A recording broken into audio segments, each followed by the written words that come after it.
Residents in the city of Chicago will vote on a proposed wealth tax, which is actually a real estate transfer tax. And one property manager wants to let the residents know that it will not make housing more affordable or more available. I'm Tony, and this is Real Estate Investing and Landlord News. So I have an interesting article for you today, and it's coming out of Chicago. Now, I've talked before about how Chicago has modeled a real estate transfer tax off of the real estate transfer tax in Los Angeles. So what they're trying to do basically is pass a wealth tax. And, I'm not exactly sure what they are trying to pay for with this wealth tax, but it would greatly increase the cost of transferring a piece of real estate from one property owner to another, to the point where hundreds of thousands of dollars would be lost in each transaction, which would basically make it a lot harder for landlords to make their numbers work. It would make it harder for property owners to sell properties at the values that they thought that they were worth. It basically will have a negative effect upon real estate property owners. Okay, now I've talked about these wealth taxes before because they don't work. They don't raise nearly the amount of money that they think they're going to raise, and they don't expect the reaction by the property owners to be like it's going to be. Okay, so in Los Angeles, just as an example, right? They thought, oh, we're going to raise billions of dollars with this real estate transfer tax, right? And what happened was they didn't realize that just by creating the tax, the number of real estate transactions declined significantly. I think it declined by like 2/3. It was just insane just how much the decline in property sales was for the properties that would have fallen under this tax. Okay, now this is just what happens. Now when you're talking about a place like Illinois is not like California, so you might even see a more significant decrease there. Okay, this is a bad thing, and regardless of what they think, putting additional taxes onto people, what it really does is it drives people with money away. They don't want to do business in a place with taxes that are too high. And I don't blame them. I'm the exact same way, and I'm not super rich, okay? I don't want to do business in a place with super high taxes because it eats away at your profits, and you'll never, ever see the result of whatever they were trying to use your money for, okay? It's probably going to line little pet projects, or it might go to ridiculous stuff, but regardless, right? If you knew as a property owner that, hey, I could buy a property here in, let's say, Chicago, but I have to pay hundreds of thousands of dollars in transfer tax, or I could go over here to, the state right next door to Indiana, go down to Indianapolis, and I don't have to pay those hundreds of thousands of dollars. Well, which one are you going to choose? Okay. I realize, places like Chicago, big world-class cities, they're very appealing, but for a lot of property owners, it's not about, the appeal of, some big city. It's about making money, okay? And what hurts us landlords drives us away. Okay, so before I get into the article, go ahead, hit the like and subscribe button. You can leave a comment down below and let me know what you think. Do you believe that a wealth tax is, a real estate transfer tax? Basically it's a wealth tax. They play it off like it's it's a mansion tax. That's how they declared it in California, but it turns out that all properties being sold over a certain dollar amount, regardless of if it was an industrial real estate, if it was commercial real estate, but all properties over a certain dollar amount had to pay this, tax. And it sounds like they're trying to do something very similar in Chicago. I'm going to have to get more details of exactly what their law entails, right? But the author of this article is, just trying to relay the information of why this is a very negative thing. So anyway, let's get into this article and see what it says. This article is coming from the ChicagoSunTimes.com, and it says, bring Chicago home real estate transfer tax would cost renters a lot. It would not make housing more affordable or more available, the president of a property management company writes, and it would not improve the quality of housing. So yeah, all the things that, they're always, this law, this rule, this regulation will make housing more affordable and more available. And yet, oddly enough, just like I've always said, the more rules and regulations you pass, the less affordable housing seems to become. Isn't that odd how it's like an inverse, thing there? But anyway, let's get into it. This year, Chicagoans will vote on a proposed title transfer tax increase, the Bring Chicago Home measure. I fully support robust services for the homeless, but Bring Chicago Home would actually make it harder for families who rent homes. We recently acquired 4 apartment buildings with a total of 90 units. All the apartments are run down. Our plans are to rehab them all.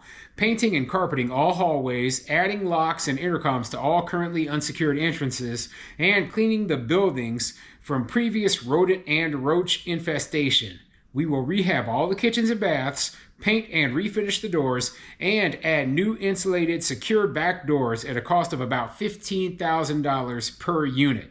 So yeah, we got a landlord here talking about they just bought 4 buildings within Chicago, right? And guess what? They're probably going to get hit with this real estate transfer tax if they decide to buy any additional properties, right? And so what he's trying to convey is that, hey, all of the improvements that we're making to these buildings that we're buying, well, that is, like instead of the money going to making those improvements, we're going to be paying the tax with this, okay? And this tax, I guess, the way from the first couple of paragraphs, it sounds like it's going to be to provide housing for the homeless. Now, keep in mind, right?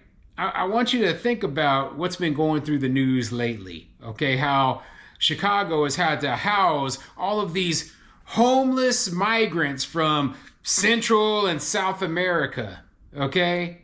So you're going to be paying extremely high transfer taxes in your city so that people from Ecuador and Venezuela have somewhere to live. Listen, wouldn't it be a lot cheaper just to, ship them back to Ecuador and Venezuela and let their country handle their problems? But that's just my opinion, okay? I'm no fan of illegal immigration, but that's another topic completely. Back on the housing issue, right? Supposedly this transfer tax is going to be used to provide housing for the homeless. We'll see how much of it actually goes to that, if some of it ends up in the general fund, because obviously Chicago, the city itself, has a lot of budget issues, but this landlord won't be able to do all of the upgrades and updates that they want to do. Now, I know what the tenant rights people are saying. Oh, well, you're just going to do that just so you can raise the rents. Like, yeah, exactly. That is the exact reason that landlords buy properties. We buy properties that are in horrible shape, where the rents might be super cheap, right? But the place is roach infested, falling apart. Like these tenant rights people, what they want us to do is completely spend, hundreds of thousands, if not millions of dollars upgrading buildings, and then charge the same cheap rents that were being charged when the place was dilapidated, falling apart, infested with roaches. That's idiotic. Now, I'm on another rant right now, but anyway, I got to continue with this article.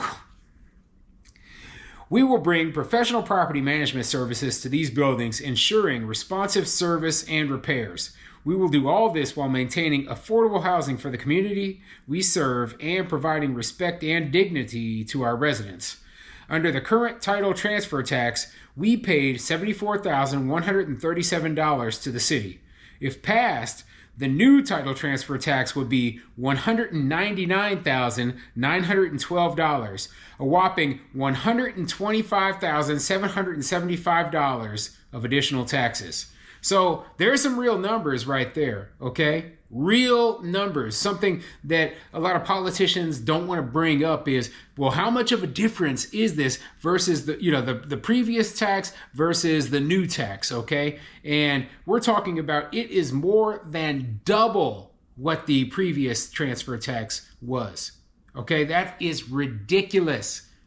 In what world is increasing taxes on anybody 200+% a smart idea that isn't going to drive businesses and property owners out of the city or force them into leaving their properties to rot? Okay, In no world, I mean, if you talked about a 200% tax, right, your property tax increase on just, regular homeowners, there would be a revolt. They would kick everybody out of the city council, everything, right? But by painting this as, oh, well, only the rich people are going to have to, or only these big businesses are going to have to pay, everybody's going to have to pay. Everyone is going to have to pay. And this is a prime example right here where you have a landlord who is saying, hey, these additional costs, right? We're still going to do our upgrades. But guess who is going to be the real person paying it? The tenants. And they're going to pay it through higher rents. So dumb, so dumb. So guess what? All that affordable housing stuff that you think we're going to help the we're going to help the homeless. You can help the homeless. There's going to be a lot more homeless because there's going to be a lot more people who are unable to find affordable housing because you put so many taxes and so much cost onto the landlords that they had to charge more for rent. Man, I get frustrated. I get really frustrated because it's like there are so many unintended consequences. Like they don't realize that the laws they pass are actually going to increase the costs. It's a no-brainer. It's like, they think the landlords are just going to eat the cost. Do you think that a landlord is going to eat the cost? No, absolutely not. Those who do decide to still buy property within the city of Chicago are going to pass the additional cost on to their tenants. So, dumb stuff. I want you to read the whole article. It's an opinion piece. It is by a landlord or a property manager. So, you might say, oh, well, this is a biased opinion, right? But you need to get real information with real numbers from people who actually own properties, okay? You can't ask a politician who's never owned a property before in their life, well, what's the motivation of a landlord? What is a landlord going to do? The politicians never owned a property in their life. They're not a landlord. They have no clue what a landlord's going to do. They have no clue what the reaction of a property owner is going to be when they pass this sort of tax. They hope and wish for the best, and then they paint it out to the people who are voting for them like this is some great thing, like they're stealing from the rich to give to the poor. And then people suddenly end up poorer than they were before. They end up worse off than they were before, and then they wonder why. Well, you know what? That's why you got to talk to the actual people who are involved and see, hey, would this sort of thing actually work? And those people will tell you, they'll tell you straight to your face, no,